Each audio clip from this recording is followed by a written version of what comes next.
Welcome back to Summer Reading Program 2021 at the Lonsdale Public Library. I'm Marguerite. And I'm Penny. And this is the week 5 video for pre-readers. So hopefully we're all on the same page.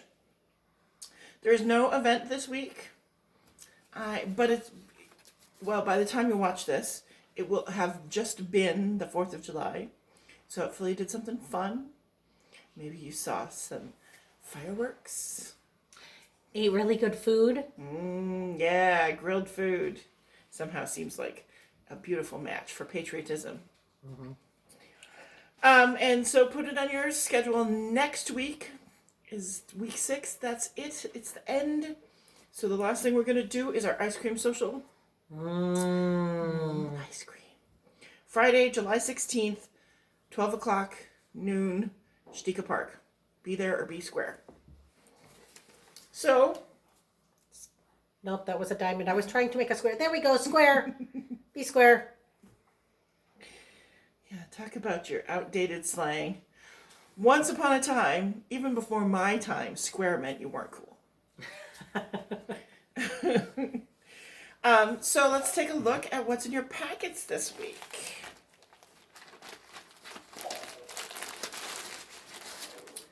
So I have some bad news for you. Miss Penny's got a little bit of a cold, so she's not going to sing. So I'm sorry to say, you have to suffer through me.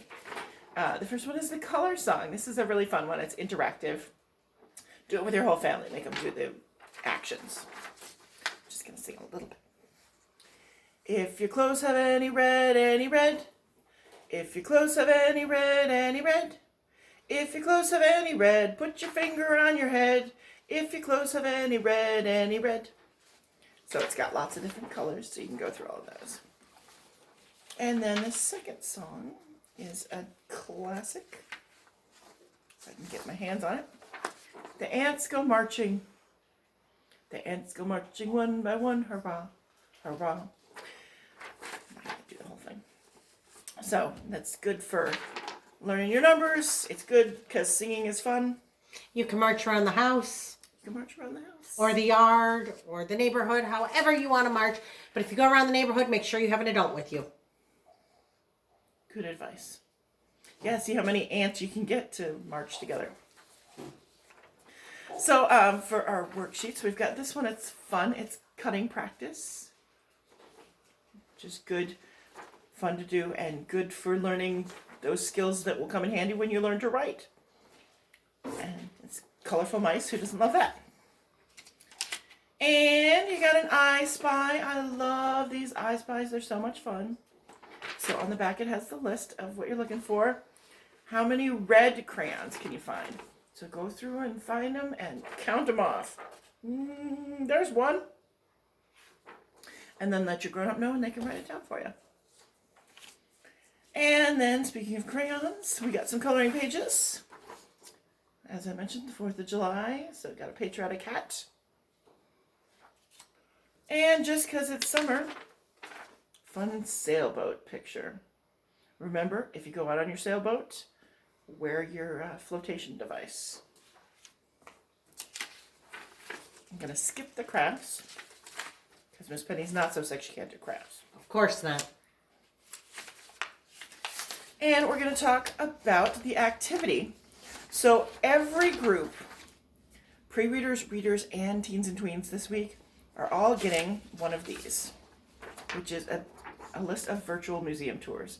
Because everyone is doing an activity having to do with visiting a museum. So now if you have a chance to visit an actual museum, that'd be really fun. I took a look, and the Minneapolis Institute of Art and the Walker Art Center are both open Thursday through Sunday. So if your family takes a trip up to Minneapolis and does that, then you can do it in person. But if that's not an option for you, which I totally understand, then this list has some museums that you can go online. Obviously, ask a grown-up to help you with that. And you can take a tour virtually. So there's the Minneapolis Institute of Art, the Louvre, which is in Paris, the Metropolitan Museum of Art in New York. Lots of these museums have really cool virtual tours that you can take, and you can find a mask, a painting with flowers, and check them off. So that should be fun. And you're all also getting a rainbow striped emoji squishy. They're not all the poop emoji. There's all sorts of different emojis. Ice cream. It's swirly ice cream. Oh, I'm sorry, the ice cream emoji. Anyway, but they are all soft and squishy and rainbow colored. All right, so I'm going to talk just for a minute about the crafts that you'll find in here. The first one is a patriotic bracelet, and you're going to need to find an empty paper towel tube. Don't unroll, or excuse me, an empty toilet paper tube. Don't unroll all the toilet paper. I don't think your mom or dad would be very happy about that, but find an empty one and cut the roll in half. Then you have this red paper here. You're going to wrap it around the toilet paper tube and glue it. And then you're going to tuck the ends in around the sides so that it covers around, and it'll look, see, like it would be up like this. I folded it down and then cut a slit in the back. And I made sure I folded over a little bit and glued it so that it worked a little better. And then I decorated it with the star stickers that you'll also find in your packet. And you have a really cool bracelet. I like mine. I wear it around the library, except I lost it the other day. So I try to make sure that I don't wear it around too much. It's a little bit like Wonder Woman. It is. If you made two of them, if you had extra red paper, you could totally have cuffs like Wonder Woman. Our second craft is our firework rings. And you will find sparkly pipe cleaners. Just be a little bit careful because sometimes the ends are a little pokey. You might have to bend the ends over. And all you do with this is you fold them in half around your finger, and you can have somebody help you, and you twist them and then spread them out. And here is one that I made for myself. I made it with just one color. You might have one color, you might have different colors. Just depends on what comes in your packet. But I think it looks pretty cool, like a firework. And like I said, I make sure that the ends are curled up so that they don't poke into me, because I don't want to get poked by my ring. Smart. So I think that's it. And we'll see you guys next week. Bye.